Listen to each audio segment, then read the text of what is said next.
It's not a bird, it's not a plane, it's Superhero Slate. It's a modern podcast where we talk about everything that's great, like movies, TV, superheroes.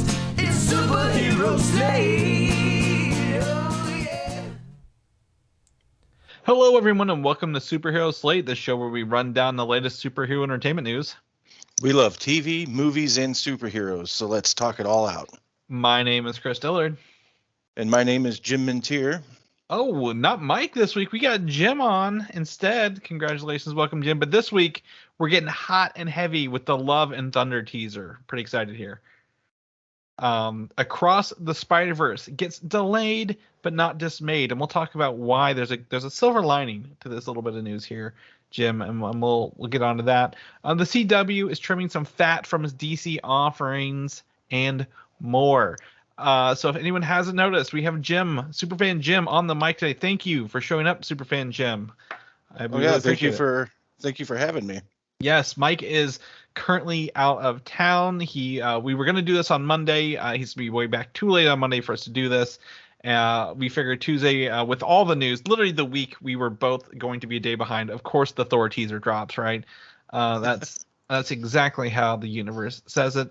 It is, but Jim, thank you again for showing up. You answered the call literally less than 24 hours ago to hop on here when we found out we were not going to be able to make it on Monday. So we're actually moving it up to Sunday. We'll release tonight, and everyone can listen to this in the morning. Now, I feel sad for you. You won't have anything to listen to because you'll believe it or not, I'll get by. Okay, well, awesome. Now, the other reason I brought Jim on board here today is he had an extraordinary event yesterday. He went to Planet Comic-Con. The Comic-Cons are back in full force. I believe there was like 3 yesterday. PAX East and even another one, I believe, was going on. So you went to Planet Comic-Con. Where was this? That was down in Kansas City. Kansas? I think technically Missouri. But yeah. Yeah. Okay. Well, tell us a little bit about Planet Comic. I don't know much about it. So tell me what you saw there, what you liked, and give us a little picture for us. Sure. It's, like I said, in Kansas City, and it is, I guess, dubbed as one of the larger cons in the Midwest. Took my daughter down, and we went and looked around. Kind of standard fare in the fact that there's, your comic vendors and your artists and stuff like that. It's not quite as extensive as a C2E2 with the level of talent or even the amount of vendors, but it's still fairly large. We were there for a little over 7 hours and still walked 15,000 steps yesterday. Wow. Yeah, so it's sizable. You put in the work. Yeah. Now, but I don't know if everyone else does, I'm a very big Superman fan. Superman and Indiana Jones / Harrison Ford is what I peg you as. Yes, correct. And so one of the big draws for me this year was that Brandon Routh was going to be there. Oh, nice. I've actually, not to brag, but I've met him twice already. But years ago when my kids were little, we got a picture with him at a con in Des Moines, and I wanted to get that signed. So we got there, and his line, the shortest I saw it was an hour and a half to 2 hours long. Okay. So I decided to forego that since I've already met him once. But it was really, yeah. Okay, good, because I've been in lines outside and got huge sunburns, so I feel this was a smart choice on your behalf. Right.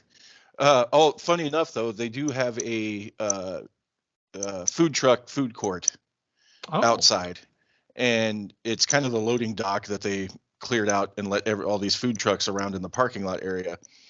So we went out there, and I don't know about your region, but it was really windy in Kansas City yesterday. Okay. So we stood out there trying to hold on to our the bags of our swag and everything else that we've gotten, and stood in line for 45 minutes to get some barbecue, and we were 3 people from the window, and they announced that they were completely out of food. Whoa. So disappointment reigned supreme on that one, but wow, that's 2 not in its favor moments right there, Jim. I don't know if you're convincing me about this comment. Well, I mean, that was just me. As far as Oh man, I'm blanking his name. The guy that started the Marvel Star Wars run, the current one. Charles Soule? No. No. Anyways, he was there. I talked Jason to him real Aaron? briefly. Yes, Jason Aaron. Okay. I talked to him real briefly. I was hoping that they would have the hardcover omnibus of that run there. I was going to get that, but he was only selling a couple of the paperbacks. So I kind of forewent that because I'm kind of a hardcover collector. Well, it's funny. It's funny Jason Aaron's there because, I mean, I would have pegged you to ask him about his Thor run, because I think that's the most important thing that came out this week was his pretty much he inspired the Mighty Thor and the God Butcher series. You know, I didn't even put that together. Yeah. That's why I need you around to show me these things. Yeah. Other than that, no, my daughter brought a friend with her, and we kind of exposed her to her first Comic-Con. She'd never been to a big one. Nice. So they have a good time. Yeah, they loved it. They also equally walked as many steps, looking around and everything.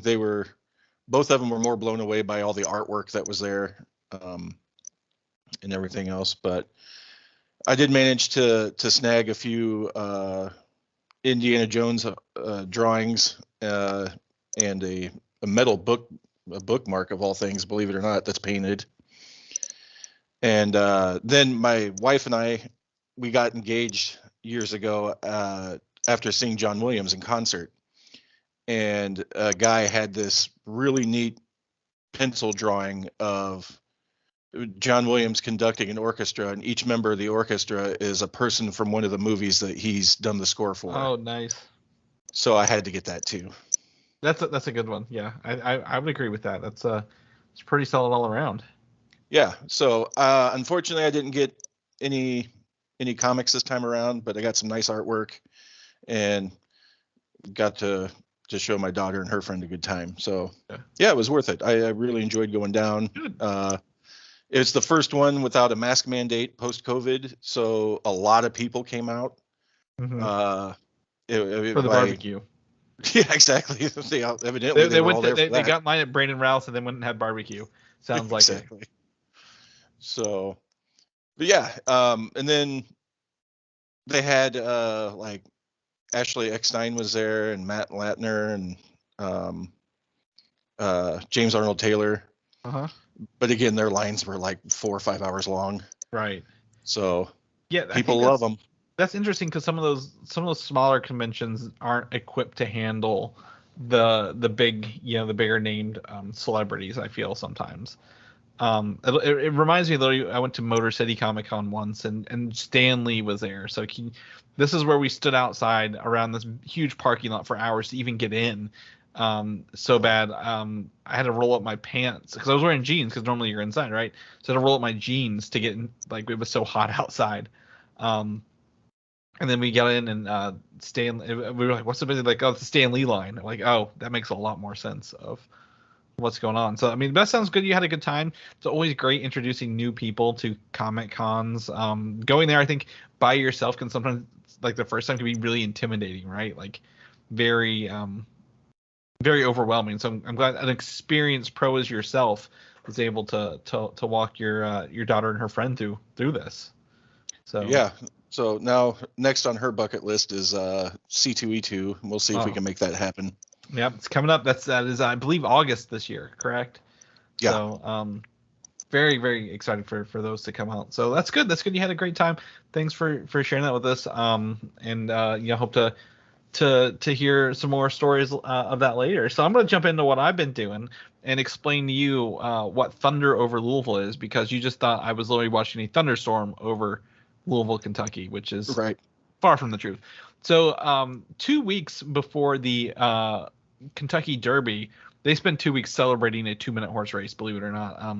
They start these festivities where they actually get old airplanes and modern airplanes out through the, we had stealth bombers and the newer jets, but they had older World War II airplanes and anything in between fly up and down the Ohio River on show for people all day on Saturday. Fort Knox is very close to Louisville, so I think that's why a lot of this is relevant. Okay. So the sound of the plane sounds like thunder, right? So that's why they're doing the thunder over Louisville, because of the airplanes.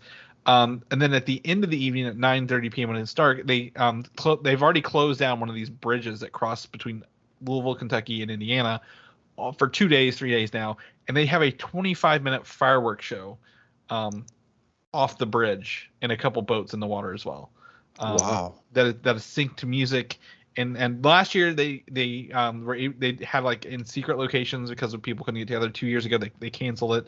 So it's really been, I think they've been saving for it to kind of go all out this year. But it is just a local event that essentially the city shuts down for, because everyone comes out, watches the airplanes, goes to the food trucks. There's like some carnival rides, and then at the end of the night you get to watch the fireworks. Now I didn't go in myself. I actually just plugged in my over-the-air antenna and watched it on my TV on my back porch. But still very, very exciting event here that just kind of literally like shuts the city down for like 3 days while they get ready for the horses to race in 2 weeks. So Sure. That's what that is. It's a good time here. Would recommend. Now, I believe you can watch the fireworks shows on YouTube as well. But if anyone wants to check this out. is that like a formal air show then? I mean, is there like people that sit in benches or stands and watch that, or is it just strictly up and down the river and you kind of watch it where you're at? You watch it where you're at. There's no stands on the river. They have a lot of banks, a lot of like pretty much a mile or two, if not maybe even 3 miles of the riverside of both Indiana and Kentucky are like just packed full of people watching this stuff go up and down. My favorite was they had yesterday in the evening they had the Osprey, which is the one that's like, it starts off as like a helicopter, like it takes off and then turns into an airplane because it rotates. Mm-hmm. That was pretty cool to see that thing fly around. It would literally transform into an airplane in helicopter mode while it was out there. So wow. Very exciting. And then on the TV we were able to, they had actual Air Force pilots there telling you about the aircrafts and like what their uses are for, and some of the neat little details about the aircraft. So that was fun. I used to go a lot when I was little. I don't want to deal with those crowds right now, especially when things, like you said, when things coming back open, a lot more people tend to surge to those items right out the gate. Mm-hmm. So definitely not missing that crowd, but it's still fun to watch from home. Yeah, it sounds like a good time. Yeah, the other thing I'd recommend for the adults who listen to this, not the children, Aqua Teen Hunger Force is back. Not the movie, but a little 3 to 4 minute clips of the villain / anti-heroes called AquaDonk side pieces. So if anyone's a fan of Aqua Teen Hunger Force, you can go to YouTube and watch these 3-minute little shorts, AquaDonk side pieces. They've done the Moonanites. They've done, a lot of characters from the first season, second, third. I didn't see even before the Hand Banana. Some other characters, if anyone's familiar with it. I think it's really fun. I will say the material's pretty adult, but the animation's better because they made these while they were making the movie, so they were able to animate things better than the old TV shows, or they just kind of like move around like stick figures. Nice, yeah. So it's definitely recommend it for anyone who's a big fan. I'm a huge fan, so these have been great. I mean, it sucks that they're 3 minutes, but I'll take any bit of content because. You mentioned C2E2. I was in the C2E2 panel. We interviewed Dave Willis the day they announced the cancellation of the show. So, oh wow, it's definitely it was heartbreaking, but at the same moment, I'm glad we live in a renaissance where quote unquote revival, shows and movies happen all the time. So yeah, nostalgia is king right now. Nostalgia is so king. Fashion is cyclical, Jim. That's what they say. Right. Have you watched any of the Halo show yet? I'm through episode 2 or 3 right now. I would say episode 5 just dropped this week. And I was gonna say this is where the show kicks into like full gear. And I'm excited to say that because this actually episode, the back half of it felt like the video game Halo. Oh.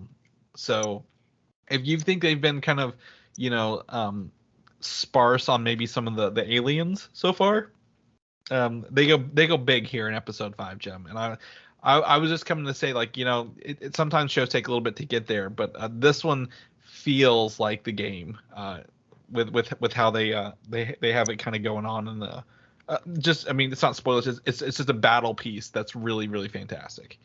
Oh, So, good. If people are on the fence, or again, I mean, at least episode 5, if just that whole scene is fantastic. You'd love it when you get to it, because I know you're a recent Xbox owner as well for the first time in a long time. That's right. And have you played any of Infinite yet? I have not, but I did see that the Battle Royale is dropping next week. No, season 2 drops next week of the regular multiplayer. Oh, okay. I thought I read something about May 4th.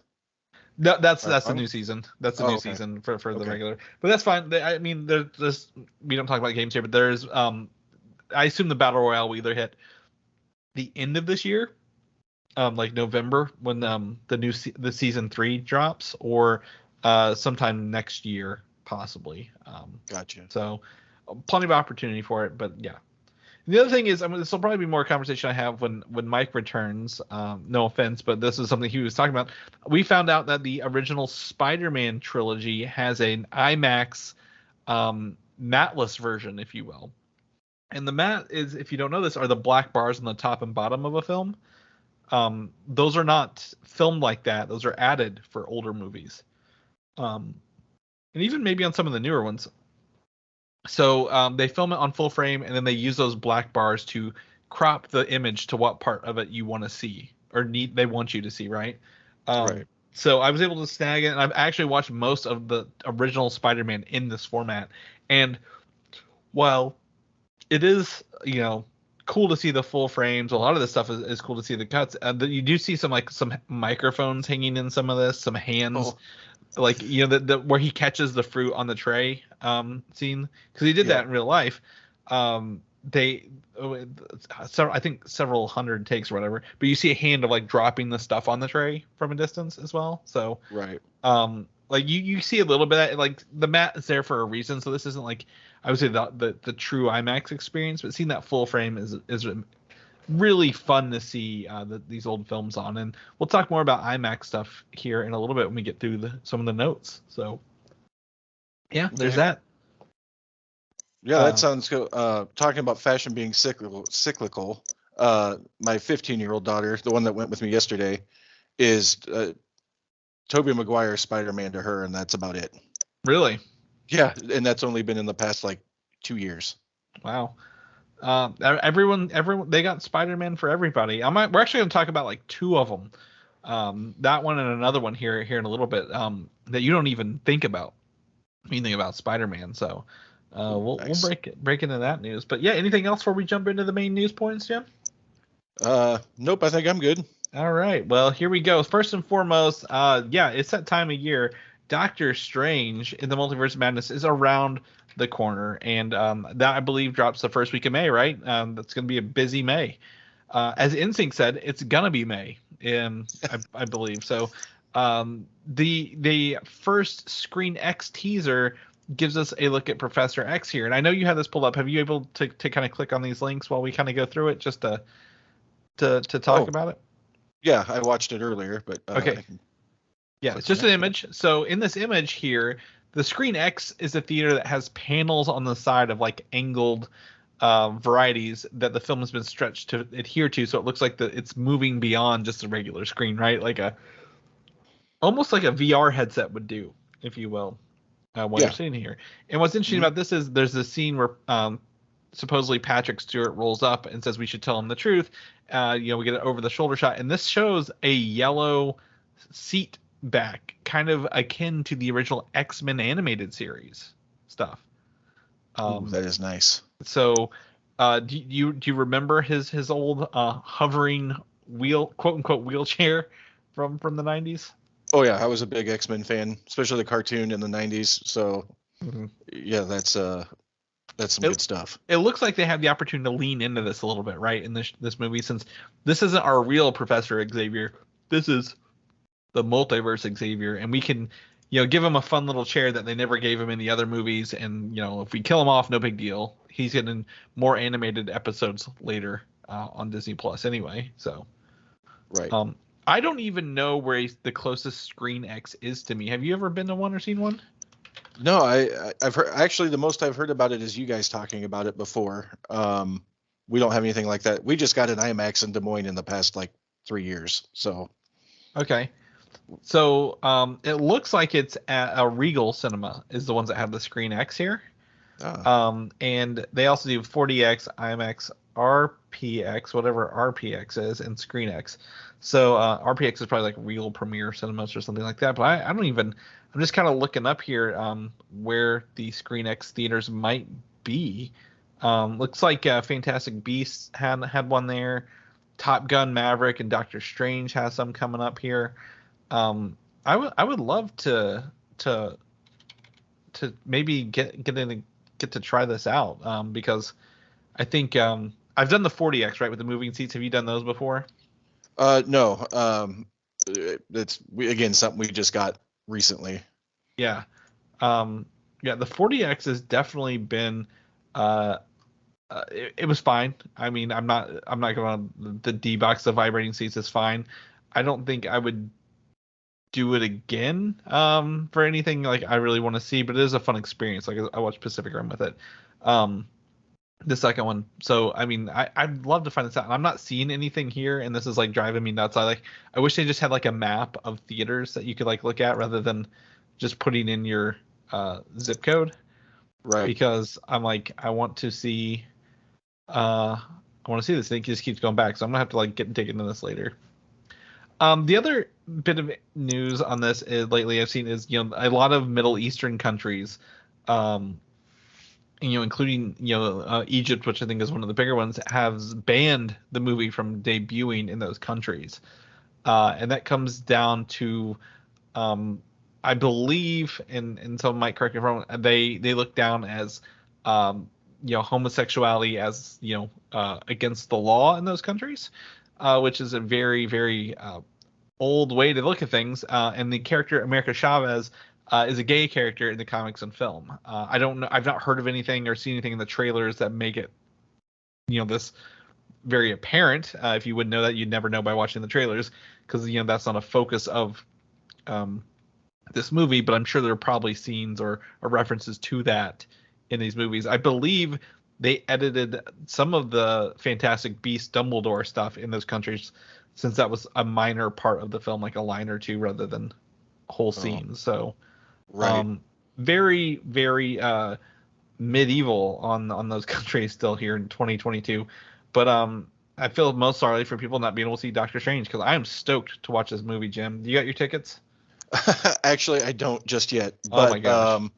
That will be happening very shortly. Yeah. I went back. I actually looked this weekend at my theater that I was going to, because they have a 4 p.m. showing in for our IMAX. They have 3 o'clock in the regulars. But hardly anyone is in the 4 o'clock screening of IMAX. Everyone's looking at the one right after they get off work. So hopefully maybe we'll get the diehards right at 4 o'clock on a Thursday. So yeah, and that's out this weekend or next? May 6th, so 2 weeks. 6th, okay. Yes, we are 2 weeks away. We're at that weird part of the month where I can't view both months at the same time. Like you have to like flash between them. Yeah. So yeah, May 6th. So technically for me it's May 5th, the Thursday, May 5th. So yeah, very excited. Yeah, due to some of my work commitments, I might be able to sneak away on that to see that on Thursday night actually. So I'm gonna have to look into that if we have tickets available. Yeah. I mean, I think you're coming down with something. So yeah, exactly. Yeah, that's gonna be great. So let me know when you get them. On the flip side, Doctor Strange, the 1978 made-for-TV movie. Have you ever seen this before in your life? I've only seen like screen caps, and I know it exists. Yes. So I believe in 2010 for me, maybe 2010. I was able to somehow secure like a bootleg copy off Amazon or something back before Amazon with the crack their whip on bootlegs. So I have a DVD of this somewhere, like I said, a bootleg, but the Blu-ray release for the original 1978 film has been announced by Shout Factory. Wow. And I've included a link in there to see the case, because the case looks pretty cool. But I don't think anything in the movie looks this cool beyond the case. Oh, really? Yeah. Just the It's nice silhouette. Yeah, the nice silhouette with the color, the purple and blue and cosmic stuff, right? Mhm. Very very fun. I mean, honestly, I'm pretty sure if you hid the names Peter Hooten and Jessica Walter, it would look like possibly a fan poster for a Benedict Cumberbatch movie. Right. It's the iconic silhouette with his hand gestures. Peter Hooten, not much known for, he was an actor for TV 70s and 80s, but not like a lead role. This was like his first big lead role. But Jessica Walter, the late Jessica Walter, she plays Morgan Le Fay in this movie, the villain, but she is also known later for being in Arrested Development as the mom, or Archer as the mom as well. So she's come to life more in I guess a lot of people, they would know her better than Peter Hooten. But this is definitely an old film with very very old vibes, and the reason it exists, people, Jim, you might be like, why did they make this and why has nobody ever heard of it? Is because it was planned as a series to run alongside the Incredible Hulk with Bill Bixby and the 70s Amazing Spider-Man TV show. Did you ever watch that growing up? Growing up, that's all we had, so I loved it back then. Yeah. Nicholas Hammond. I couldn't think of the actor. Nicholas Hammond. That's it. So it was supposed to be like a little literally a universe, a Marvel Cinematic TV verse, if you will, with these three characters. And it's very kitschy to think about back then when you look at how everything looked. But come to today, we rely literally on these characters crossing over with each other. Right. So it's very sad that this didn't come in, but I'm still glad that they released the pilot movie that they were able to do at that time. Yeah. Is it being from 78? Is it trippy, or is it pretty straightforward, or what did you think of it? It's, if I was to be completely honest, I have not watched it in several years. It's kind of forgettable. Okay. Because you're looking you can't do much on the film side, right? In that era, you're not having visual effects. Everything's done in camera. This Doctor Strange is more, I'd say more akin like a Tony Stark kind of character, like a 70, remember when you watch Iron Man 2 and you see his dad talking to him, that guy kind of looks like this Doctor Strange of that era. Gotcha. And then Jessica Walters is kind of dressed up like a Scarlet Witch cosplay, if you will. It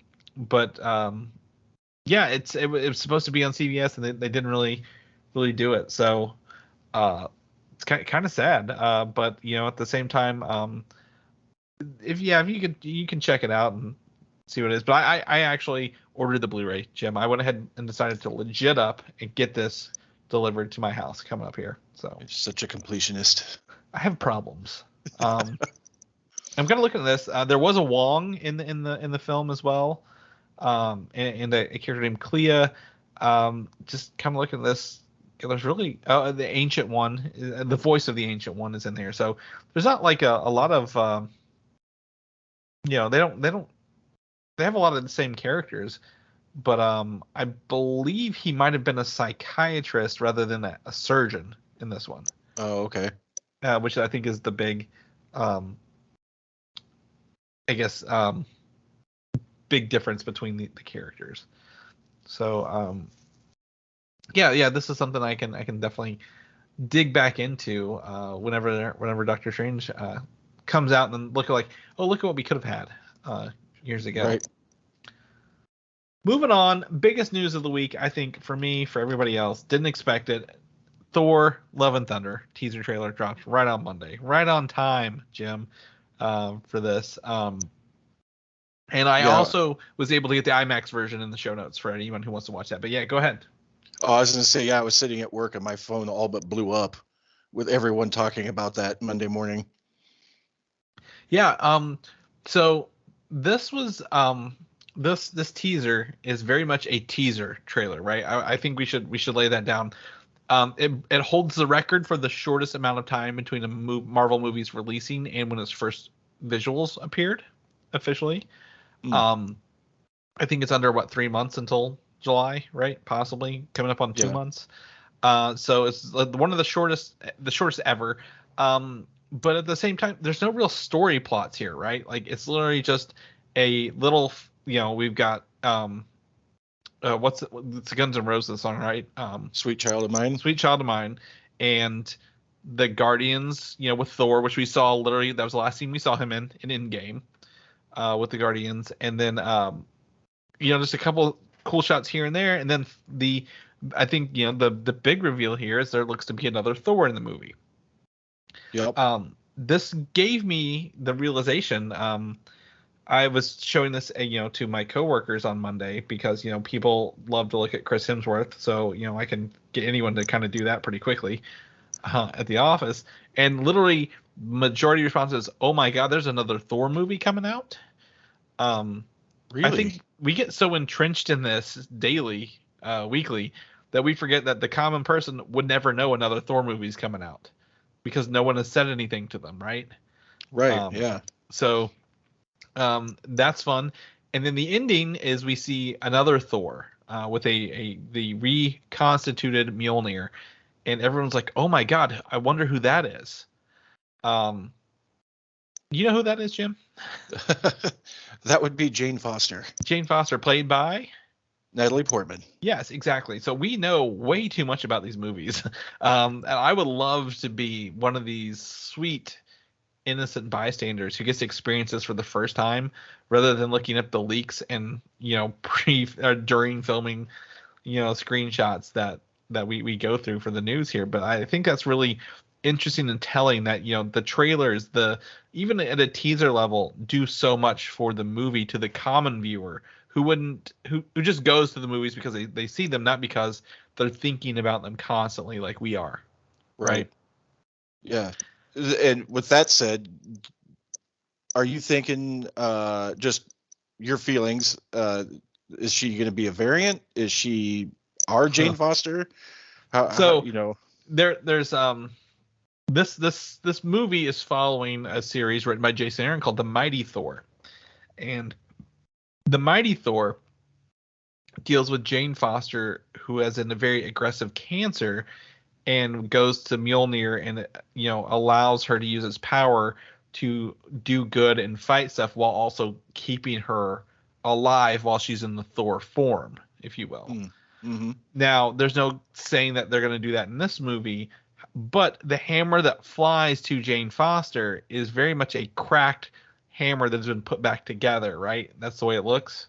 Yes. So I don't believe this is a variant at all. I believe it is 100% the Jane Foster from this world. And I'm really feeling that because I don't think I think if you had a variant, you lose the stakes and the connection that Thor has with Jane. And if we, someone else who doesn't have that history, two other movies, she wasn't really in the third one. Why even have her, right? You could just cast somebody else in that role. Right. To be a Thor. Is this a Beta Ray Bill scenario or something? So I think they need her to be the original Jane Foster who has that previous relationship and, affection with the Thor. And hopefully at some point he hits her, or maybe she hits him with a minivan like she did in that first movie a couple times. Yeah. I think that would be fantastic here. So we'll talk about some scenes here, but what stood out to you in this trailer? What really made you see it? Look at it. What comes to mind? Just the visuals were the big thing because I asked earlier about Doctor Strange being trippy, and some of the just the color palette of this just looks gorgeous. To be honest, it looks really good. And then, of course, seeing Hemsworth go from Fat Thor back to the super massive, Thor that we know and love. That's also pretty good. They kind of undid his Avengers run in one fell swoop, right? Or his between Ragnarok and now, because they've grown his hair back out after they shaved it all off. He has gone from overweight Thor to muscly Thor with his Ravager's outfit, right? Because he's been running with the Guardian, so they do this Ravager reveal. Now, did you see when he was working out, his hat says the mightiest Avenger, strongest Avenger on it? I didn't catch that, but that's good. It's a trucker hat that says strongest Avenger. I'm like, I kind of need that in my life. So I might try to get one of those. I'm a hat person. I can't help it. And then, yeah, go ahead. I'm sorry, I didn't mean to interrupt, but have you gone through this like frame by frame then? Almost too much, yes. So when he reveals the Ravager costume, is that one of Peter Quill's jackets with the sleeves ripped off? I don't know if it's exactly. It's pretty close. There are a couple of shots here where he's on like an orange planet with the sun setting or whatever. Mm-hmm. And then I think that's the same planet where the Guardians are running forward and he's like walking away with his hammer. Well, he's in his Thor outfit there. So they probably tell him, "Hey, we've got this. We've worked together. We're the Ravagers. We're gonna do this." And then he goes, figures himself out, comes back, and reveals himself as a Ravager. And then it looks like they leave him literally on Sakaar later with Korg. Yeah. Before they fly off. So I think he, I wouldn't be surprised if he borrows some of the outfits from everybody in there. Because there's a funny little scene, one of the funnier scenes, right, where Peter Quill's telling him, "Hey, just look to the ones you love, and everything will be okay." He keeps peeking into the frame a little bit. Yep. So that's pretty solid. I think that's hilarious. One of the other things people have called out that he has two blue eyes instead of a blue and a brown eye. After getting the cybernetic one from Infinity War. So I didn't notice that. A lot of the internet has been like, "Oh my gosh, it's a continuity error." I don't think so. I think there's my guess is Rocket gives him a new one, or it's a cybernetic eye, right? It can change color, I assume. So right.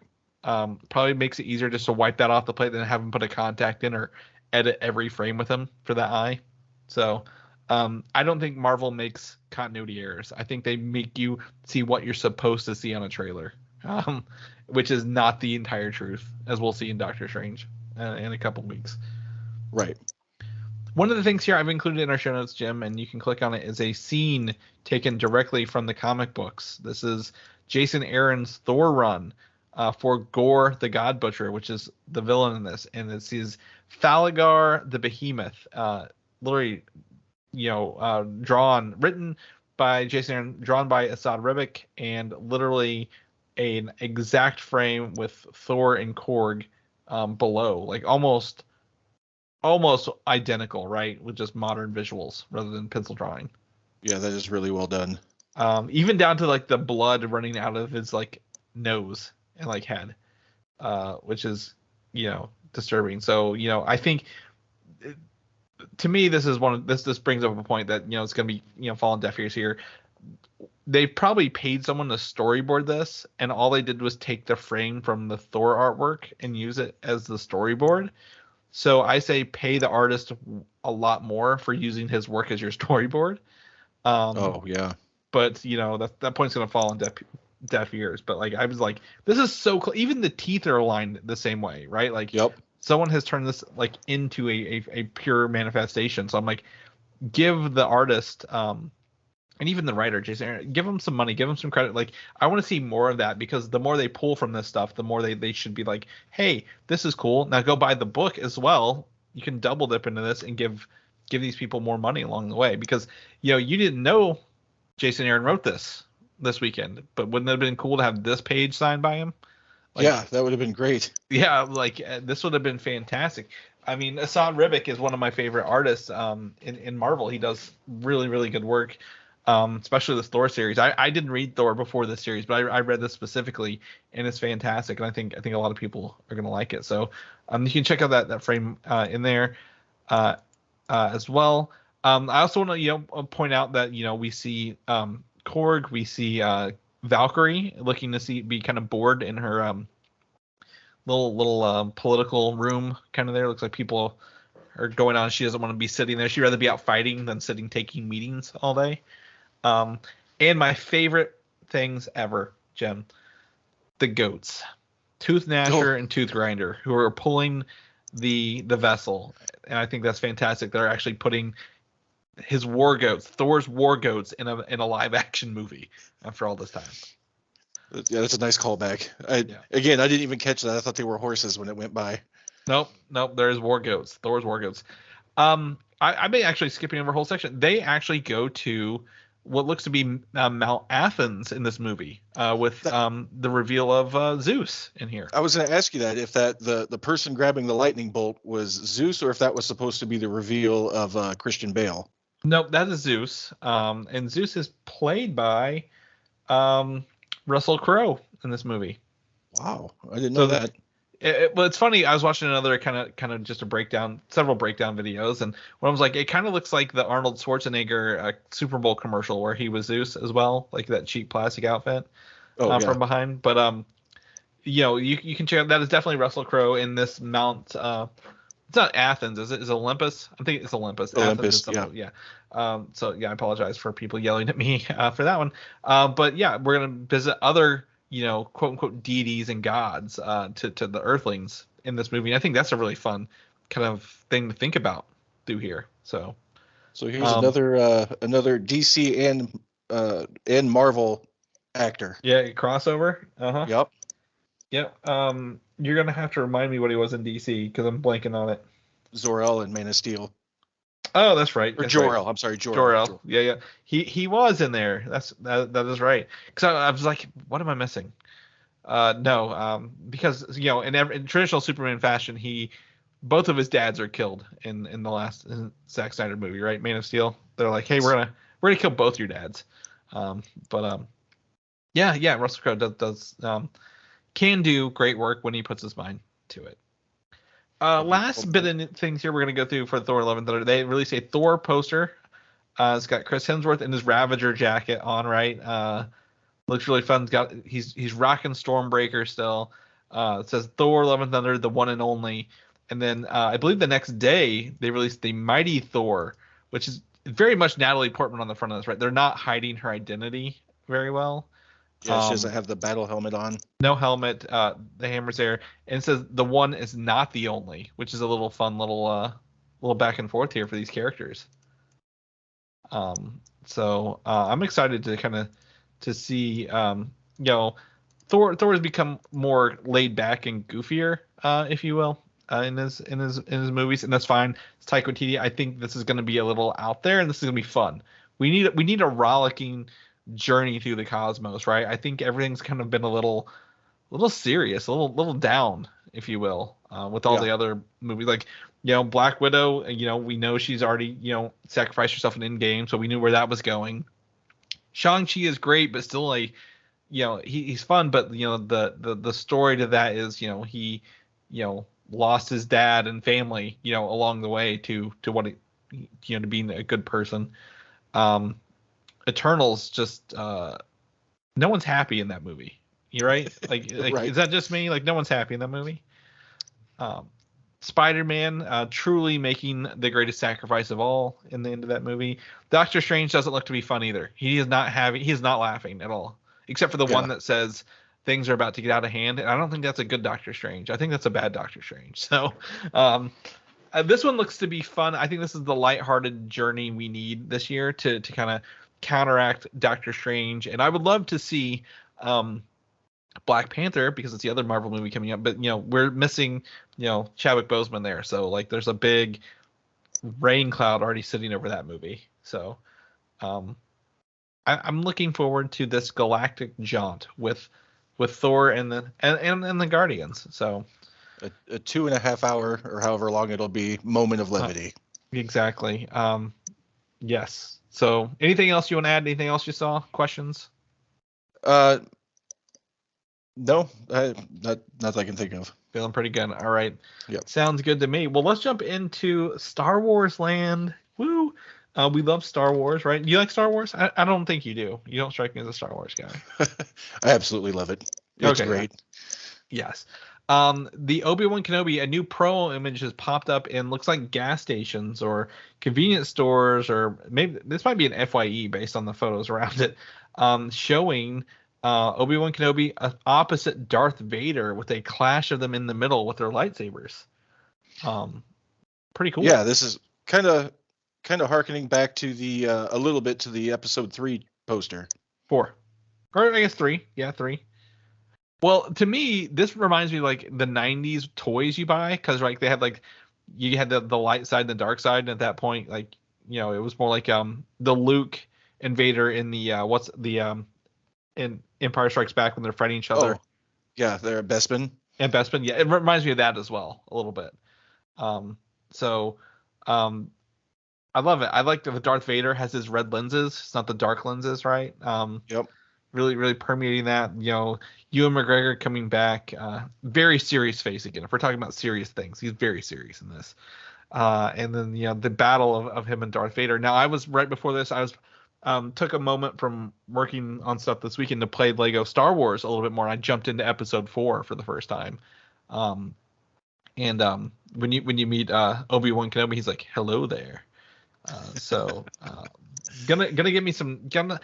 I think this show's gonna give me chills, man. I'm very excited for it. Like I don't know much about it, but like while we know these two characters literally live through this series, right? Because they meet later. I think the consequences are gonna be like we'll see why Obi-Wan Kenobi was crazy Ben Kenobi and disconnected from the Force, and why Vader has lost his humanity even more probably since Rebels even. So right. Very excited. Yeah, I hope they do touch on the fight he had with, well, not to ruin anything, but the fight he had with Ahsoka and Rebels, and maybe see some of the fallout from that. Just a cool thread to pull on. And good character development. What I'm excited to see on this one is if they, I hope they're not overselling Vader is what I'm getting at. I don't want this to be kind of a Darth Maul situation where he's in like, the end of one episode and that's it. Well, I think with the bringing back Hayden Christensen, I believe there'll probably be flashbacks to maybe the Clone Wars as well. Scenes with Kenobi and Anakin, and then possibly I think we'll see with the what are they called? The Inquisitors. We'll see him really cracking down on them rather than just being at the end of the episode. Yeah, that would be good. And kind of like that hallway scene at the end of Rogue One, I really want to be shown why he is so monstrous. Like that was 90 seconds. Let's delve into it some more. Right. And I think I'm going to go the other way. I want to know why Kenobi was, is regarded as, he's one of the best fighters ever in the history of the Jedi Council or Jedi Knights. He was able to defeat Darth Vader the first time, to cut off his arms and legs. Like he is very much, he's a silent force to be reckoned with, if you will, right? Like he killed Maul. He cut Maul in half and killed Maul. Like, other than whenever he has to fight Dooku, he even killed Grievous, like one of the coolest looking characters on screen. So. Right. There's a lot to be said for Obi-Wan and maybe his power set as well. I don't want them to be. I don't want it to be Episode 4's hallway scene, right, where he just disappears. Yeah. But if they set up why that's important later, like in this, like we see him disappear, and at the moment we're like, oh my gosh, why did this happen? Why is it so important?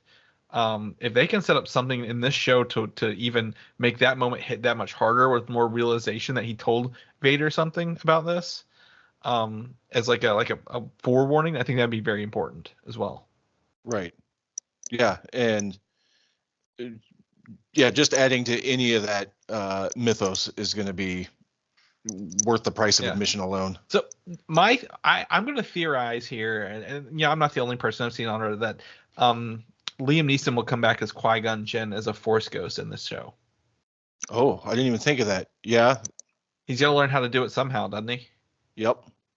Well, I mean, other than Yoda being in communication with him, quotes in the air. Right. Like the throwaway line from 3. Right. Well, I think they'll show that. I believe, not Loki. I'm really asking Yoda. In the Clone Wars, saw Qui-Gon Jinn when he was visiting that one dark side planet at the end of the series. You remember that one? So I think he already had that series. So I think we're gonna get something. I think that would be fantastic. I think that would be people are like, oh, maybe it's a younger Ahsoka. I'm like, I think Qui-Gon would be the real standout here along the way. So yeah, if they could, I know a lot of people don't like it, but if they could mirror that scene from Rise of Skywalker with Rey and Luke, but with Obi-Wan and Qui-Gon, that or not Rey and Luke, I'm sorry, Luke and Yoda from I'm screwing my movies up. You know what I mean? Yeah. That's Last Jedi. Last Jedi. When he burns the trees. Yeah. Yeah. He's like, the ancient text. No. That maybe less angsty, but my green milk. No, it was so fresh. It could still be a fun scene if they, frame it in kind of a regard like that. Yeah, Star Wars is all about throwbacks and homages, right? Every Star Wars is cyclical. How about that? Let's throw it back to the start of the episode. There we go. So yeah, 100% they can do that. And I think, we have history. We know episode 3 now. We know episode 4. Though the worst part about episode 3, that's probably one of the better, prequel movies. But the ending is so rushed, and it's like we have to have characters in these places because the next time we see them is in the next movie, right? So let's go ahead and just move the chess pieces now and leave no stories in the middle for us to tell. Right. When now we get the chance to go back and tell the stories with the Clone Wars and Rebels and these little stories like this. This is what makes that part fun. And I think again, I've said this till I'm blue in the face. Between episode 3 and 4 has a lot of opportunity for untapped stories, right? To get people to those places, or at least things they've learned along the way. So we'll keep posting on that. Natalie Holt, who was the composer for Loki, will score the upcoming Obi-Wan series. Oh, nice. So I know it's not John Williams, but he usually does just the movies. He didn't do any of the TV shows, but I believe one of the Star Wars is all about visuals. It's about sound effects, and it's about music, right? Like those 3 things. Like you can always pick those 3 things out of Star Wars. So I feel confident they've chosen someone who can capture that cinematic sound and music that we need in this. And hopefully it's not just the Cantina song on repeat, even though I would love that to death. So am I wrong? Didn't Williams write the Obi-Wan theme though? He might have written the theme, but not scored the entire series. Right. But I mean, he still has his hands in it a little. Yeah. And he's written that, on and off for the prequels. I believe that there's Obi-Wan theme in the other movies, right? Like he's probably just finished off for this. So. Oh yeah, and that he's busy doing Indiana Jones right now. Yes. Yeah. The movie that'll probably get released eventually. Yeah, hopefully. I forgot. I watched Fantastic Beasts. And speaking of Star Wars Rogue One, Mads Mikkelsen is the villain in Indiana Jones 5, whatever. That's right. Yep. So, 4 if you want to get rid of Crystal Skull, but 5 overall. That's pretty cool for him. Lastly, for Star Wars Obi-Wan Kenobi, upcoming footage is imminent. Reports are saying with May the 4th and Star Wars Celebration right around the corner. So, we're like almost a month out, right? Yeah, tomorrow will be a month out. Do you think it'll drop tomorrow on a Monday? Because I wouldn't bet on it. Disney Plus usually does like the month before kind of stuff. So I don't know. Oh yeah. I'm sorry. I thought you meant with the you're talking the trailer's dropping tomorrow. Well, just trailer, teaser footage, anything at all, visual related to this. Like the next one's going to be the Darth Vader footage, right? Like they're going to show him because he's on all the promo materials, right? Like they're going to give us our first look. Yeah, they have to. Yeah, I feel like they don't have to, but they will because they know. Let's put it this way: they should. Yeah, they should. So if it drops tomorrow, go us. But our Thor: Love and Thunder track record is 0-15. So. Yeah. Can't hold that. Yeah, when is Celebration? Ooh, that's a great question. Celebration, bitches. That's all I can think of whenever I hear that. I think it's June. May 26, 2022. Oh, okay, so it's close. Yeah, so I was thinking that was over the 4th, but I guess not. I was too. I was thinking it was at the start of the month, but I'm just completely wrong. And I know we have a listener, Jason, who's yelling at me. He's like, "No, you idiot! It's the end of the month." So maybe it won't be Celebration because it'll literally debut the Friday before Celebration. Right. So 2 episodes. So yeah, all right, May 25th. We'll keep you guys posted. Star Wars Andor, Jim. Are you in the same boat that me and Mike are in? Or are you thrilled for this? No. Okay, cool. No, you're not thrilled, or no, you're not in the same boat? No, this one just has done nothing for me so far. Okay. So the rumor is that season 2 will start filming this fall at Elstree Studios in the UK, where they do a lot of the Star Wars projects. So it sounds like they're possibly moving forward with more seasons for this episode, or for this spinoff. But the fact that's got me kind of, my ears perked up a little bit. Season 1 is rumored to include the Imperial Royal Guards. Now, do you know what the Imperial Royal Guards look like? Because they're very visually spectacular in how they stand out. My initially, are these the Crimson Guard? The Red Guards, yes, around the Emperor. And apparently in this series, they will be guarding Mos Amedda, who was the vice chair of the Galactic Senate. He's the blue guy who's always like next to Palpatine when he was like doing the Senate stuff. Mm-hmm. So it sounds like they will have these Royal Guards guarding them. And I love growing up. I had the toys of the Royal Guards, and I didn't even know what the hell they were. I was like, these guys look cool as hell. They got these, sleek red helmets on. They got their capes. We only saw them walk down a hallway. That was it. Nothing else. So I think I've been really stoked for it. And then they kind of had them with the in that movie that you said that nobody likes, The Last Jedi. The new versions of them, right? Whatever they're called. So with their lightsaber guarding weapons around Snoke. So I'm excited for the Imperial War Guards. I think they just look cool as hell, and I want to see them do something. I think that's something fun about all these series, right? All these characters we've seen just be there. Now we get to see them actually do the things we've dreamed about in our heads, or the things we played with our action figures about growing up. They can actually do that now. If they pull anything from the comic of Crimson Empire, it could be good. Mm-hmm. Is that a newer one? No, this is from late 90s, I think. But there was 2 separate story runs. I think it's called Crimson Empire, where it follows a guy that I think defects out of the Guard. Okay. And I can't remember every story beat now, but I just remember it was being really good. Yeah, and those guys were impressive. Okay, so actually, whenever I was looking this up earlier, the cover of the Crimson Empire saga, there's like 3 of them. Oh, okay. One of them has one of the Imperial Guards like with a mask and like a kind of like a regular suit and like a double-sided blade kind of thing. Which looks cool. So that's the guy I saw. I'm like, that would be pretty cool to look at. Yeah, okay, cool. Yeah, I would love to see some of that stuff. I think the Crimson Guard or whatever, they're fantastic. So coming up around the corner. The other Star Wars news we have the last bit of here as we move on is for the Acolyte, the upcoming series that's set in the High Republic era, right? So actress Amanda Stenberg is to play the lead Arua. I really hope it's A-R-U-A, and that wasn't a typo from the source I got this from, because then I'm going to feel stupid if it's Aura, but I'm pretty sure it's Arua.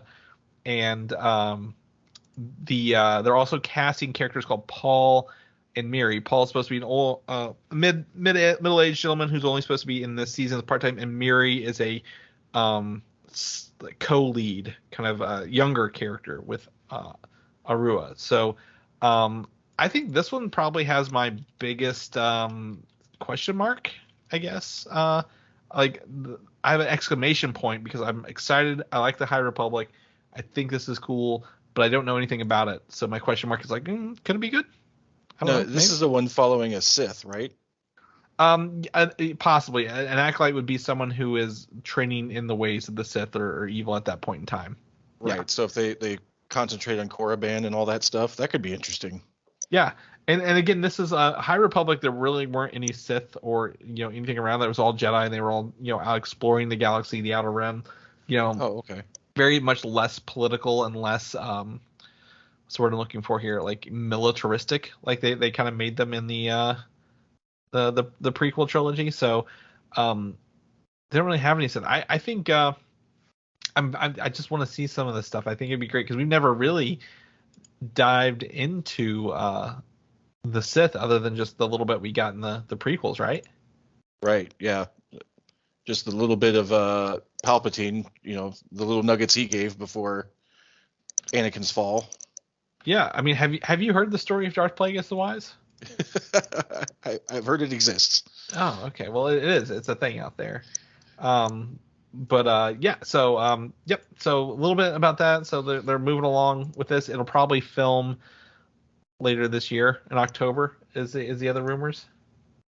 Oh, okay. So I almost wonder if this might be their attempt to halfway adapt the Darth Bane trilogy, where he creates the rule of two and all that.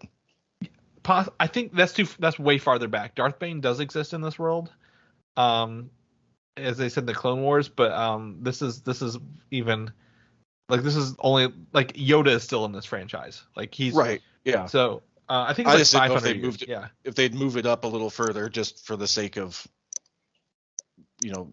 making it interesting. I don't know. I hope not, because I think that Darth Bane stuff has a lot of opportunity, right? Like if they go back and visit that, I mean that's going to be gold, and people would love to get on that. So, yeah. So Acolyte moving along, getting more casts and filming later this year. I don't think we'll hear anything about. If anything, they might have some casting announcements at Celebration, but probably nothing else. Just a new logo reveal. Especially a logo reveal, Jim. Especially. The DC on CW. Are you still watching any of these shows? Anyone in your house watching these shows? Yes, but just Superman and Lois. But I don't watch them week to week. I wait for it to drop on HBO Max, and I'll watch it that way, like binge it. Okay. Well, Superman and Lois is in the safe zone on the CW, as well as the Flash. So I think you're good there. And I've heard really good things about Superman and Lois. So that's great. But there are 3 other shows that are still on the CW, and 2 of them are likely to be canceled. The first up is Batwoman and Legends of Tomorrow. Those are the first 2 that are at risk.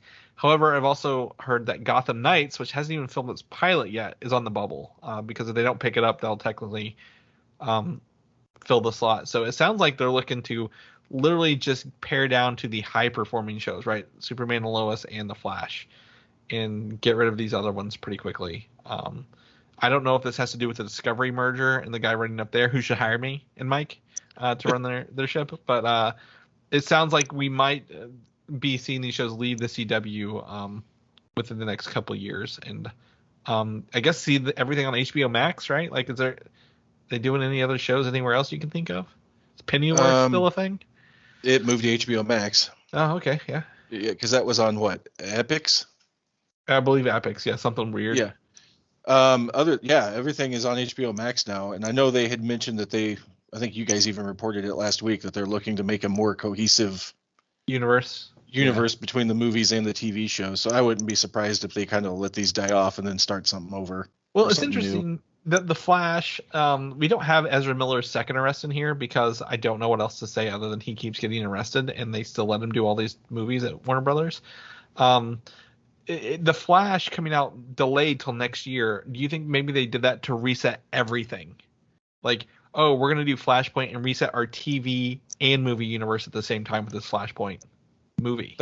That's interesting, and I honestly kind of hope they do use it that way. It's clean, it's a good cut, and a good way to start over. The other thing is it's funny because literally they are warming us up with multiverses, right? Spider-Man doing the multiverse. Literally, Flash is going to be like a Spider-Man light, bringing back the greatest hits, and Doctor Strange doing a multiverse. Like I would have moved your Flash movie up. I'm like, we're working overtime. We're going to move this movie up because everyone's going to know what a multiverse is and understand it by the time Marvel's done. So we need to piggyback on this and not delay it, over a year. So, right. Well, and maybe I don't know if you saw this report or not, but one of the things I read was that the visual effect houses are just packed after COVID and everything ramping back up into production. Oh yeah. So that was the official reason given for why these were pushed back, was because they can't get their effects done fast enough. Well, see, they may say that, but I will say, I think if you know ahead of time, and I don't know what their workflow is, I'm going to assume it's a poor workflow, right? Because every DC movie films for and then needs a year of post production. Yeah. Where Marvel is filming and getting them done within a year. I assume Warner Brothers / Discovery has Disney Marvel money. They're going to similar effect houses. So maybe they're not paying for that priority service over there, saving some pennies that way. Yeah, they didn't pay the expedite fee. No, they're not paying for quick turnaround, quick shipping. So I think there's an opportunity here if they need to do it. Warner Brothers even has their own studio and distribution platform, right? Yeah. Disney, I think they have their own distribution, but I would be taking their video game developers and moving them to effects, or building your own effects houses, right? Like hiring quality people, spending some money, build your own effects houses, so you can control that whole process from start to finish a little more. Well, that's what I was going to output what you need to. I was going to ask you if Disney had their own, almost akin to what Industrial Light and Magic was for Lucasfilm for years. I don't. Well, they own parts of ILM, right? Because of the Lucasfilm purchase. Oh yeah. So I assume ILM's doing a lot, but if you stay through, we all stay through the credits of the Marvel movie. If you look at that, most of it is in fact effects houses. So they're not doing it all, but they're doing a lot they can, but they still have to outsource some of that stuff. It could be simple as I remember the Avengers credits, right? At the end of the credits where they do all the different effects, especially in game where they go through all the main 6 characters, right? At the end of it, that was outsourced. That was they didn't do that in house. That was another company. But that doesn't really touch the movie. But back when 3D was a thing, they have a whole 3D effects teams for everything. Oh, right. Rotoscoping, stuff like that. So I don't know. I mean, I can't say anything. I don't want these studios to experience what's called crunch in the industry, where they have to work extended hours to meet deadlines. I want them to have lives and not be at the beck and call of us wanting these movies to come out. But I think there's opportunity to possibly make even more of these as we move closer to heavy VFX things. And if it's in-house, then they can probably control leaks a little better, I would say. True. Yeah. So, yeah. Anyway, shows that CW are possibly getting canceled. Back to that original topic point. How we got here, I will never remember. Dungeons and Dragons, the movie. You're a big D&D guy, right? Yep. Cool. Well, the movie's going to be called Dungeons and Dragons: Honor Among Thieves. It's releasing March 3rd of 2023, so a little less than a year. 11 months, 10 months, 11 months. Chris Pine is starring in it as well. I don't know much about it. I just know the title. They haven't really shown anything else off. Last time they tried to do this, it kind of comes off as a generic medieval movie, so hopefully they can capture some of the actual magic of Dungeons and Dragons in this film. Yeah, I hope so too. We don't need Marlon Wayans running through a gauntlet in this one. No, not at all. I mean, I think you run the risk of looking like a Lord of the Rings or like a Camelot style movie, right? Like you just look medieval rather than actual Dungeons and Dragons, which is more than medievalness. Like, you have you have mind flayers, which have a very distinct look and ability, and they're very scary. And I'm gonna the Beyonders, right? The big eyeball guys, the other eyes. They have so many unique characters and creatures, and Stranger Things has leaned into this quite a bit by using some of those characters. So in this world, so I think as long as they don't try to play it safe and actually give it some fun, adventure with these iconic villains of the D&D universe, you're gonna be fine. So yeah, knock definitely on wood. Lean into the strengths of the like the monster manual, and you don't have to worry too much about representing each class with a character. Yeah, just have fun with it, but take it seriously too. Part of Dungeons, I think, you want to take it seriously into the terms like it is a real movie and it needs to be, it's not campy. But part of Dungeons and Dragons is combat's fun, right? Getting new items and equipment is fun, right? Like that's the part you enjoy, building your character and making itself unique. But when you watch these medieval movies, they have the same outfit the whole time, right? Like they maybe find one magic item. Like you're fighting the big bad to get gold and magic items and all this fun stuff. So lean into magic items. Lean into, these characters are, oh, we killed these guys. They have better armor than we do. We need to swap into that because. There you go. Yeah, lean into upgrades. Yeah, which is all part of the things. Unique stats and I don't want to see numbers. I don't want it to be like dice rolling, but right. It is there to have fun with that universe. Madam Web, it's real, Jim. It's real. We thought it wasn't real. We thought I can't think of the actress's name. She's the 50 Shades of Grey actress. That's all I can think of her. Exactly. People are yelling at us right now. Yeah. We'll look it up here. It's coming July 7th, 2023. It's real. Has a date. I've seen a picture of her right now. Don't see it. Trying to find Dakota this Johnson? Dakota Johnson. Yes, that's who it is, right? Yep. And then if anyone's watching Euphoria, the actress Sydney Sweeney has also joined it as well in an unknown role. But they're working towards this movie. We've gotten out of Morbius. We're still in Monthbius because it's April. Once Monthbius is over, well, we can forget about this movie. But they're moving towards Madam Web, which is just going to be out July of next year, less than a month. Surprisingly, they got this out quicker than they got a Venom 3 out, if you will. Because I thought Venom would probably be higher on their list, and Craven's on its way as well. January of 2023. So, is that a case of them wanting to diversify their portfolio, or my guess is they're trying to build a Spider-Man connected universe without Spider-Man? Yep. And we can use Madam Web to tap into alternate universe Spider-Man that we've never used before, if they really wanted to. I'm okay with this movie if they use her as a means to bring in Miles. Yeah, they could be. I want him to have his own movie. I think he needs to have his own movie before we bring him into this. You don't want him like introduced, kind of like Spider-Man was in Civil War? No. I think you have I think, as much as I hate for this to be, if Sony's going to do Miles or Marvel's going to do Miles and give him to Sony, they need to have like an introduction, because his power, he's not just Spider-Man, right? Like, it's not just another.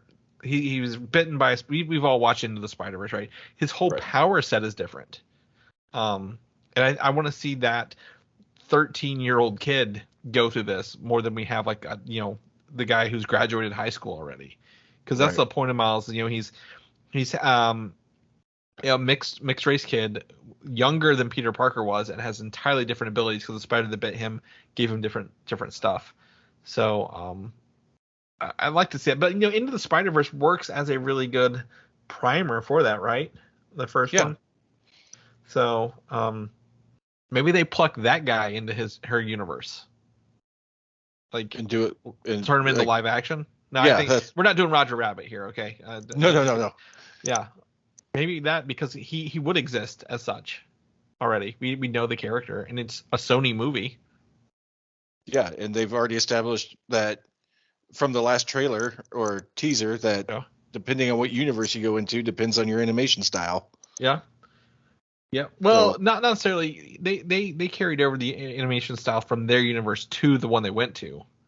Right, but I mean, like when Miles gets sucked into that other one, and you got 2099 chasing him, it's a different animation style. Yeah. So, but he looked the same, right? Miles looked the same. Did he? I think so. Oh, I thought he was done different too. So it was like you follow the laws of the universe you're in. Well, we're going to learn more about that. And we'll just go ahead and jump into our next spot here, because the next spot is actually Spider-Man Across the Universe Part 1 has been delayed almost a whole year. From this year, 2022, I believe it was October of 2022 to June 2nd of 2023. Boo. This was a highlight of the year. This is going to be my October right here. Now I have to wait till June of next year. Boo.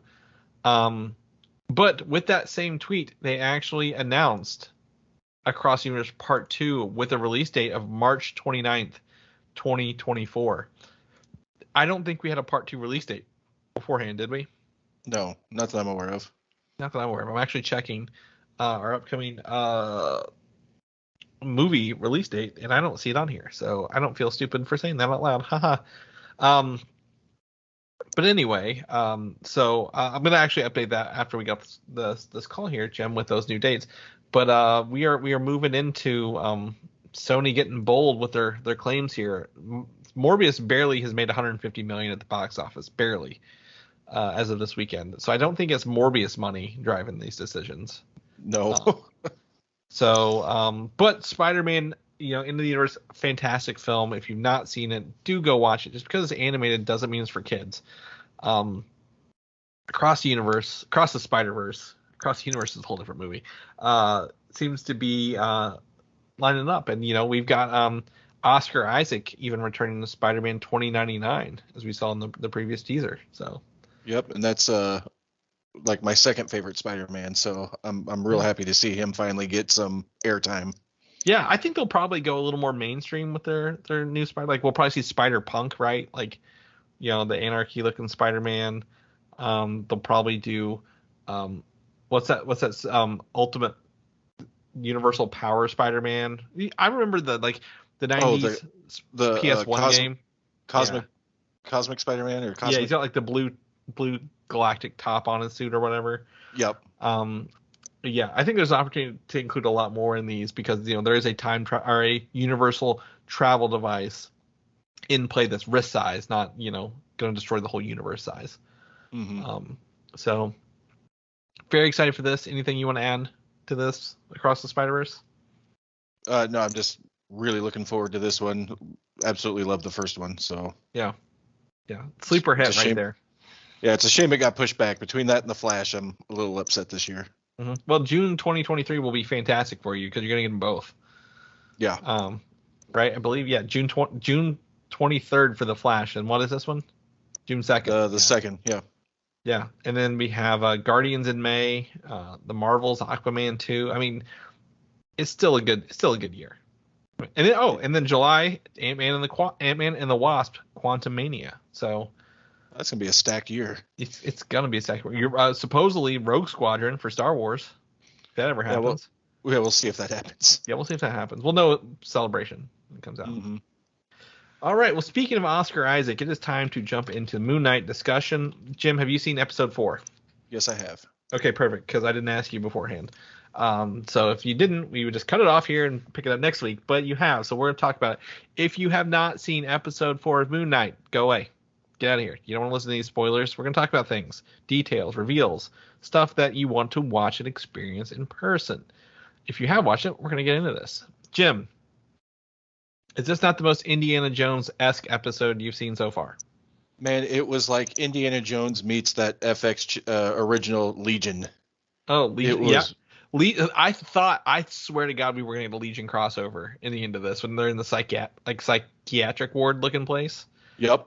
I was like, are we gonna see like him over like in like just in the corner, like nothing big, like but is this really a psychiatric ward or is this like a purgatory for souls that are saved by gods along the way? Yeah, and that's kind of what I was wondering too. It seemed, it's definitely more of a in between area. Yeah, because all those people except Stephen and Mark are not dead really, right? They're all still alive.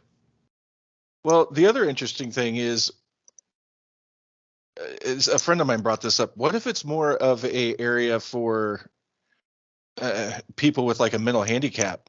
Mm-hmm. Because a lot of them seem like they all had issues. Yeah. And with Mark having the personality issue, that might be part of the reason why he showed up there too. It could be. I was just gonna say all the characters. Like you see the gold man who was a statue, right? Is one of these characters. He hasn't died that we know of. I didn't even connect that. You're right. Yeah. May. No, it's not her name's not May. What's her name? The girl, his wife. Yeah, I can't remember. Yeah. Layla. She's in there. She's not dead. Obviously. The main villain isn't dead. So I think it could be a construct of his own. Like this is what it looks like in his mind right now. Yep, you're right. Because also he comes in and then he pulls out of a Egyptian sarcophagus Stephen, right? So now they're together. Then there's the third sarcophagus, which I'm gonna say we're leaning more and more into this third Jake Lockley personality, right? The murderous one.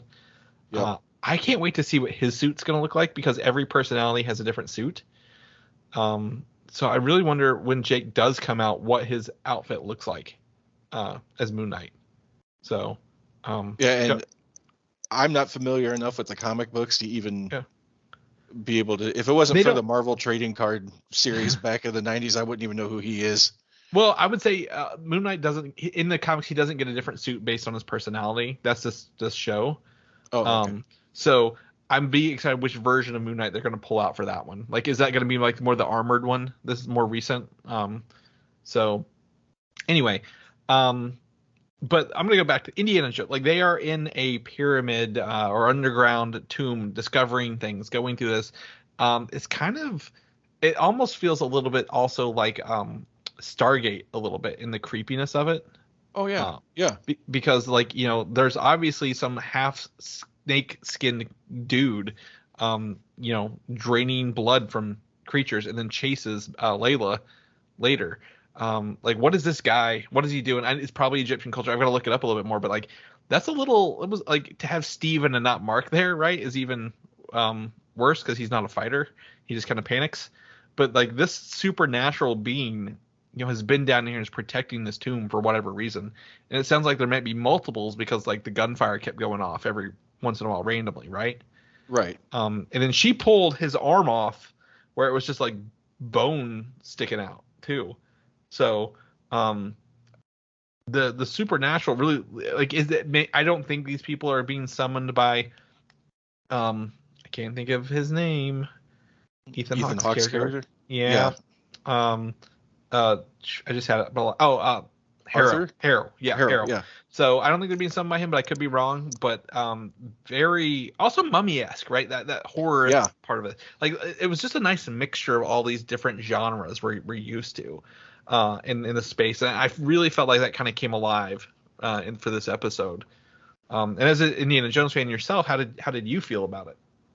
Oh, I thought they did really good with it. It especially when he had to get the statue out of I guess the mummy's mouth. I was just like, this is really good. Yeah. It's always funny because again, it's Steven doing it, not Mark. So he's disgusted by it the whole way through. Oscar, I think, pulls off both of these personalities so well. Like, they don't feel like it's the same person at doing both roles. I think I've texted you that regardless of how the story goes in this show, his acting is just unbelievable. Yeah, 100%. So they do this, and then, you know, it seems to come to find out that you know, Layla is resentful for Mark because he was there when her dad died, but I believe we will find out that he was shot, and that's when Khonshu found him for the first time, was possibly saving him from that event along the way. And then I guess the big reveal here is we get to meet the Egyptian god Taweret, a talking hippo. Now, this was she? I had this question and I haven't dug into it far enough. No, not at the God Room, as far as I know. The actress said she was.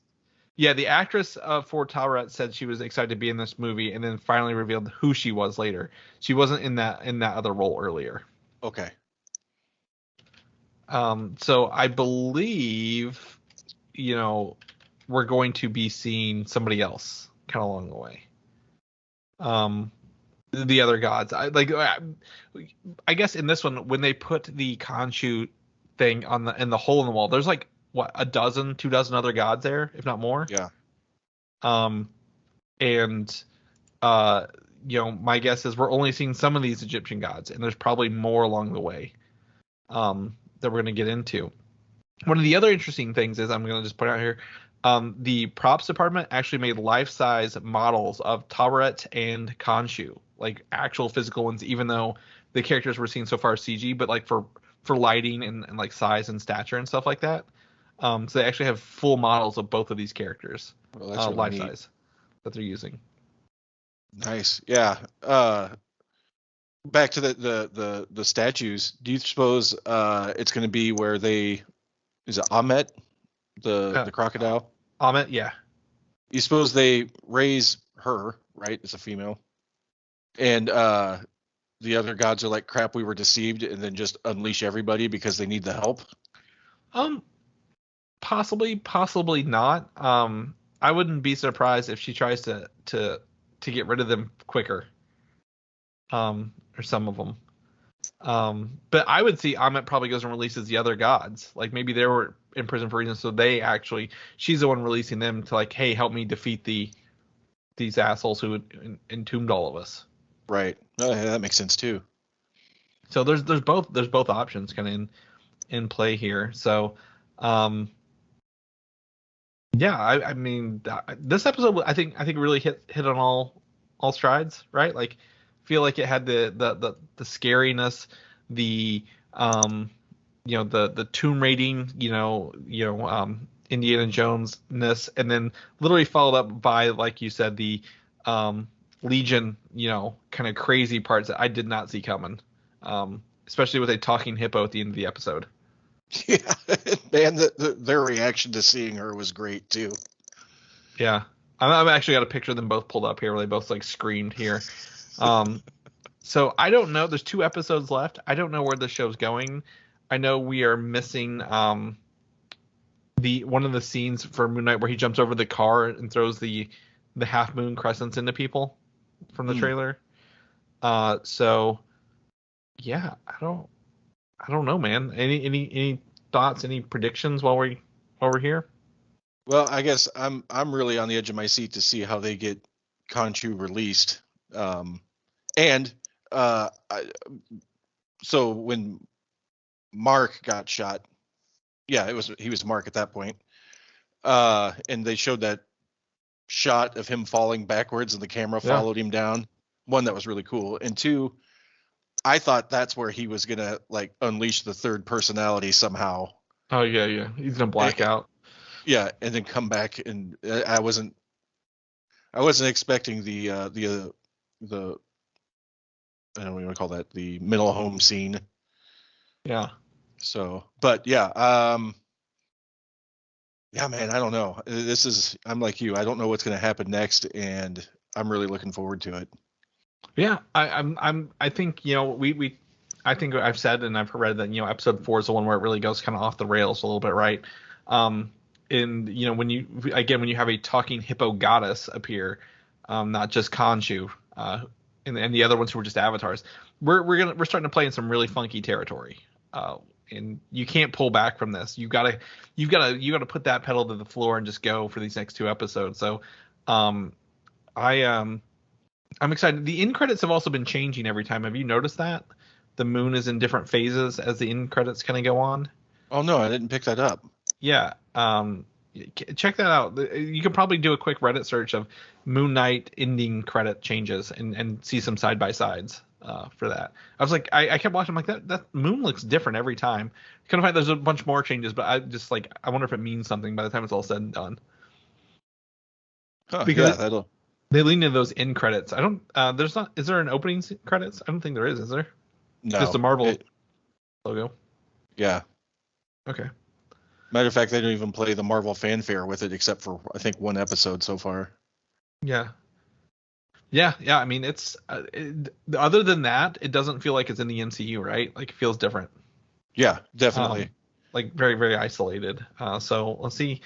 I really want to see how this goes. I want to see where this picks up and goes from here. So, yeah, I'll be back next week to talk about it, and I expect you, Jim, to text me about it later when you hear when we see this episode, because that's the best part about these coming out on Wednesday. We're halfway there. We are closer now than when it came to the next episode than when it came out. So right there you go. Thrilled for that. How about so Sunday, Monday, Tuesday, 3 sleeps, Jim, 3 sleeps. All right. Anything else you want to add to this before we hop off here? I let you go because I've kept you captivated for at least 2 hours now. So that's fine. But no, I'm just really looking forward to that, and I'll have to catch up on Halo too. Yes, please tell me as you get through it, because episode 5, there is a character you've already introduced her, Quan Kwan Ha, right? Her dad was the leader on Madrigal. Yep. She's the worst part of that goddamn show. Oh. Even through this, but like the minute she's barely in episode 5, and I think that made it even better in my opinion. So, when you binge through those, let me know what you get to. So, okay. Looking forward to it. Yeah. All right. I might do that as soon as we get off here, actually. Even better. That make my night. That would make my night. So here on Eastern time, it's about dinner time. So I'm going to go work on that myself. But let's go ahead and do this. Jim, if people want to know what you're doing, what you're up to follow you, because you did post some photos of your event this weekend, or maybe you'll put them on your Twitter or wherever it is you want people to follow you. Where can they find you at? I'm on Twitter, Instagram, and Facebook. HF605 or 605. Okay. On everything, and yeah, feel free to look me up if you want to. Yeah, I mean, Jim and I we shared a hotel room for C2E2 one year.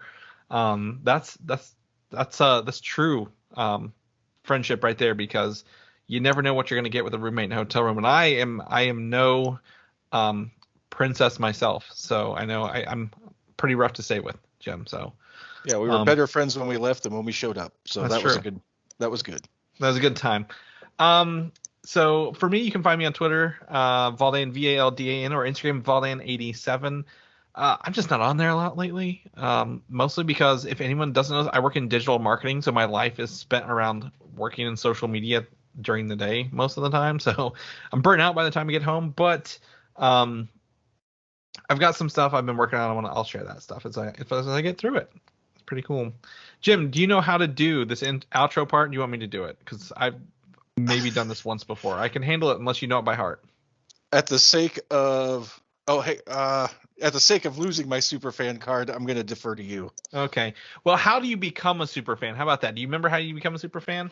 Well, as Mike so eloquently puts it, you share the show with a friend, share the show with a buddy, and I don't remember the check back every week is what it usually says. And that's usually the last thing we say, but we're going to do it at the top here because Jim is a Superfan. Long time listener, second time hoster? Caller?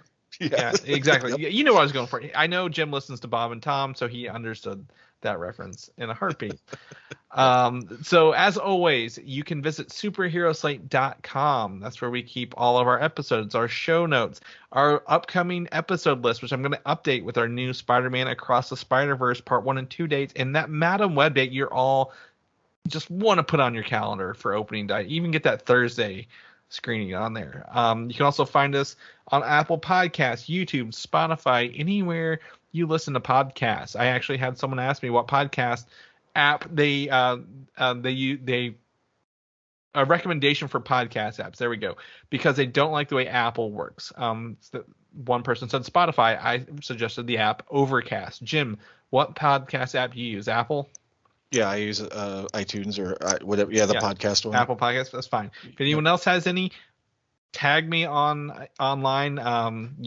Preferably Twitter or Instagram, whatever you want to use. Instagram has to have a picture with it, so Twitter's fine. So I can share that with my friend who wants to listen to podcasts. Hopefully, he's listening to these. I doubt it.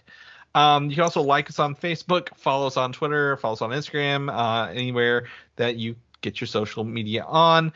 Also, I believe this is where Mike says, make sure you're vaccinated, boosted, 5G, whatever it is you have, make sure you get it. Stay safe out there because we want to go back to conventions like Jim said. We want to go back to movies and feel good. So if you can get all that stuff, we're going to be back that much quicker and doing this frequently. So we will see everybody next week. Jim, thank you again for being here. This has been a blast. I appreciate it. You've actually read articles before showing up, Mike.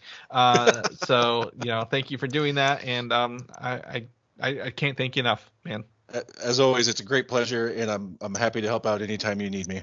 All right. Well, we'll see you guys next week. Thanks for listening, and don't forget to subscribe.